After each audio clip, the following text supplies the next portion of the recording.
ভালোবাসা মানেই এই নয় যে তার সাথে তুমি সবসময় ফিজিক্যালি, তুমি তাকে ভালোবাসো মানে তুমি তাকে তোমার ভালোবাসাটা ডেলিভার করছো, নট দ্যাট তুমি এক্সপেক্ট করছো তার কাছ থেকে।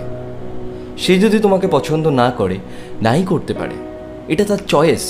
তুমি রেসপেক্ট করো তার চয়েসটাকে, যে সে তোমাকে পছন্দ করছে না, এবং এটাও জানার চেষ্টা করো কেন সে তোমায় পছন্দ করছে না, তোমার মধ্যে কী খামতি আছে। হয়তো তার চোখে সেটা তোমার খামতি। তোমার যদি মনে হয় যে সত্যি এটা আমার খামতি, তাহলে তুমি সেটাকে রিকভার করে নাও। This is a great chance to recover your personality.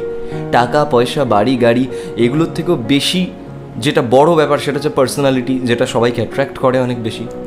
Reality is hard এবং we have to believe on reality. Okay, so আজকের ভিডিওটা আশা করি ভালো লেগেছে। ভিডিওটা লাইক করতে ভুলো না, শেয়ার করতে ভুলো না বন্ধুদের সঙ্গে।